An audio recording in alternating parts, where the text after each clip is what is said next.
नमस्कार। मैं डॉक्टर प्रकाश Lakhera, assistant professor, रांति विज्ञान विभाग, स्वामी विवेकानंद राजकीय पीजी कॉलेज, लोहाघाट, उत्तराखंड। व्याख्यान विषय शीर्षक विवेकानंद का आध्यात्मिक अद्वैतवाद। व्याख्यान विषय शीर्षक को समझने के लिए सर्वप्रथम मुख्य बिंदुओं पर ध्यान देने की आवश्यकता है। तत्पश्चात विवेकानंद का आध्यात्मिक अद्वैतवाद को समझेंगे।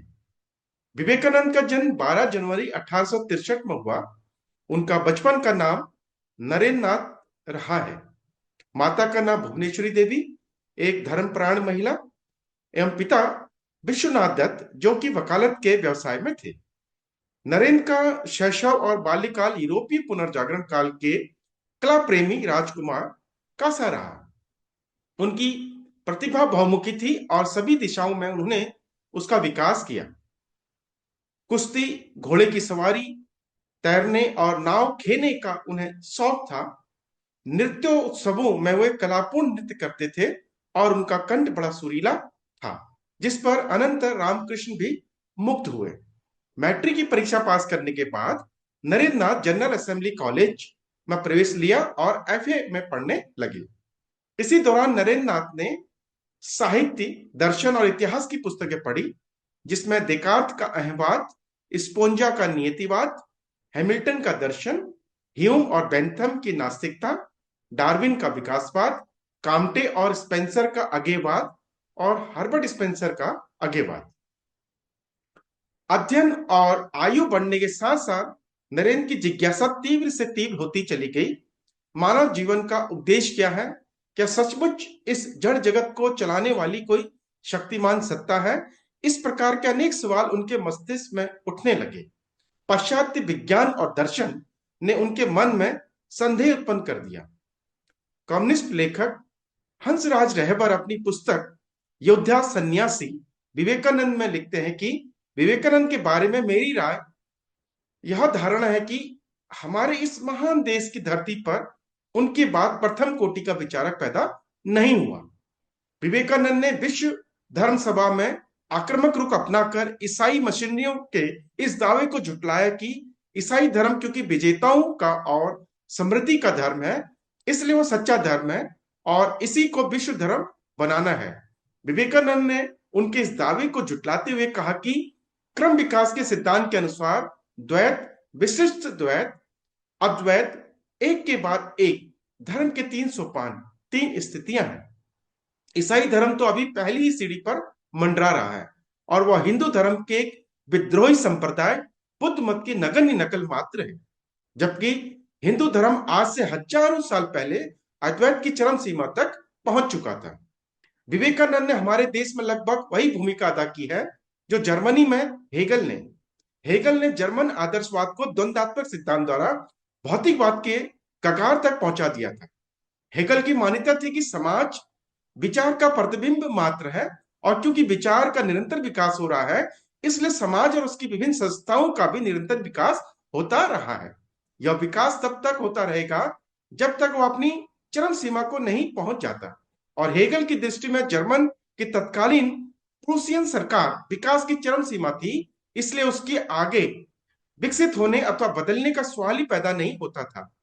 हेगल ने क्योंकि सामंती प्रूसियन सरकार को विकास की चरम सीमा कहा था, इसलिए जर्मन वामपंथियों ने उन्हें सरकारी चिंतक बतलाया और उनके समुचे दर्शन को रद्द कर दिया।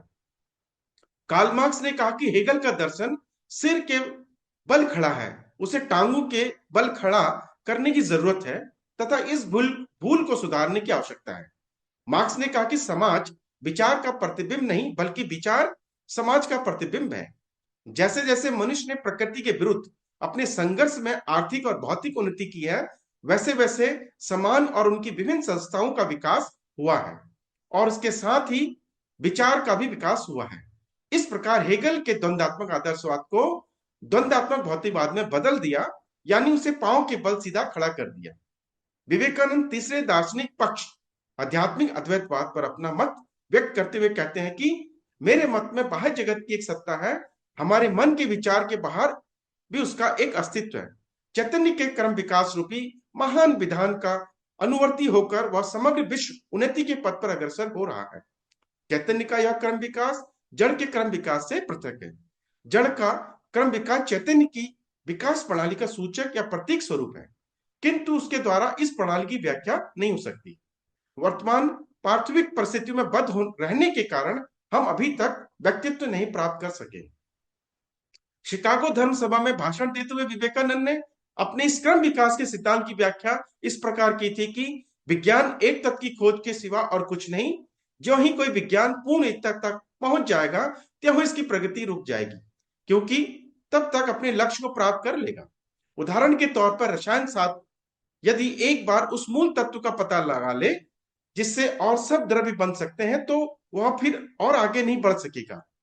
भौतिक विज्ञान जब उस एक मूल शक्ति का पता लगा लेगी, अन्य शक्तियां जिसकी अभिव्यक्ति है, तब वह वहीं रुक जाएगी। वैसे ही धर्मशास्त्र भी उस समय पूर्णता को प्राप्त कर लेगा जब वह उसको खोज लेगा, जो इस मृत्यु के इस लोक में एकमात्र जीवन है। अन्य सब आत्माएं जिसकी प्रतीयमान अभिव्यक्तियां हैं। इस प्रकार अनेकता और द्वैत में होते हुए इस परम अद्वैत की प्राप्ति होती है। धर्म इससे आगे नहीं जा सकता। यही सब विज्ञानों का चरम लक्ष्य है। विवेकानंद ने पहली बार क्रम विकास का सिद्धांत भारतीय दर्शन पर लागू किया और अद्वैत को धर्मशास्त्र की चरम सीमा बतलाया। अंततः विवेकानंद ने वेदांत दर्शन की तात्विक व्याख्या करते हुए बताया कि मनुष्य स्वभाव से ही पवित्र और आत्मस्वरूप है। जब प्रत्येक मनुष्य वेदांत की चरम सीमा उच्च स्थिति में पहुंचकर अपने इस आत्मस्वरूप को पहचान लेगा, तब आपस की घृणा, मत मतांतर के झगड़े और भौगोलिक सीमाएं मिट जाएंगी।